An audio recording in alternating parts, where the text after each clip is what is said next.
This here is an empty beaker. You fill the beaker with water. You use a capillary tube and place that in the beaker of water.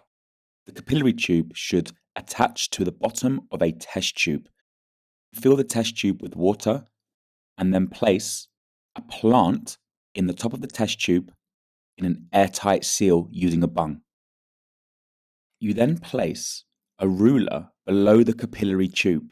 So this here is a ruler below the capillary tube.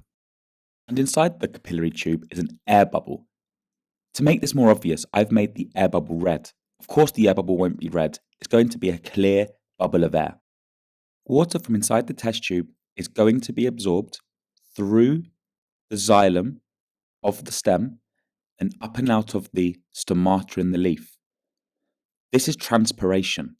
So the water is going to evaporate from the stomata, from the leaf, via evaporation. And this process is called transpiration.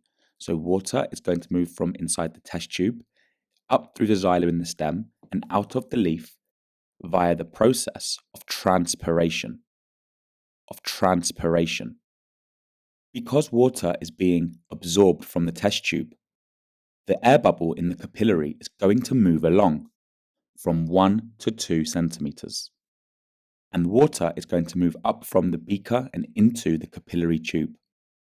So the air bubble moved from 1 to 2 centimeters. And this is at room temperature. It's question time. Attempt these questions to check your understanding.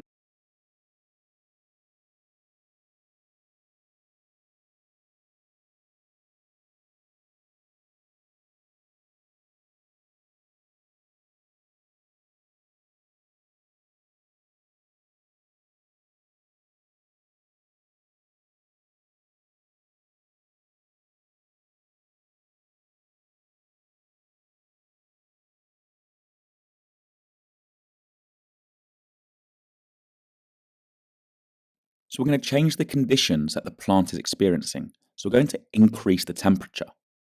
If you increase the temperature, you're going to increase the rate of transpiration through the plant. So more water is going to be absorbed into the plant xylem and then move through the stem and then be evaporated out of the leaf. If we increase the temperature around the plant, after 1 hour, the air bubble will have moved from 1 to 4 centimeters. From 1 to 4 centimeters. This means if we've increased the temperature, we've increased the rate of transpiration.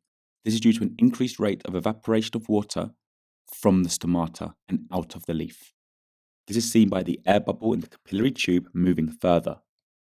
After 1 hour, the air bubble will have moved from 1 to 4 centimeters. From 1 to 4 centimeters. It's question time. Attempt these questions to check your understanding.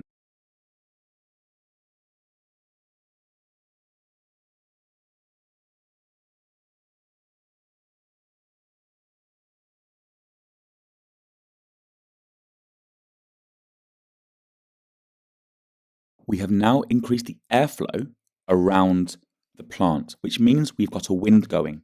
So we've now got a fan blowing wind at the plant. By increasing the airflow, by increasing the temperature, you're going to increase the rate of transpiration. So the air bubble will move from 1 to 6 centimeters. This has shown an increased rate of transpiration of water through the xylem and out of the stomata of the leaves. So we've now increased the rate of transpiration. The air bubble will move from 1 to 6 centimeters. And we can see that because the air bubble has moved further. So with an increased airflow and with an increased temperature, we've increased the rate of transpiration. So during the 1 hour period where we're measuring the rate of transpiration, the air bubble moved from 1 to 6. So in this experiment, it has moved the furthest compared to just having an increased temperature and the first run where it moved from 1 to 2 at room temperature. So the further the air bubble moves, this means there is an increased rate of transpiration and therefore increased water loss by the leaves. It's question time. Attempt these questions to check your understanding.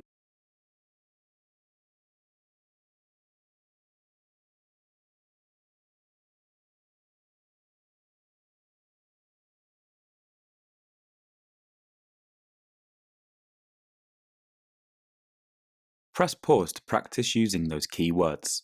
The answers will follow. Press pause to go through your answers and make any corrections to your mistakes. Press pause to answer the questions. The answers will follow. And if you're stuck, just re-watch the video. Press pause to go through your answers and make any corrections to your mistakes.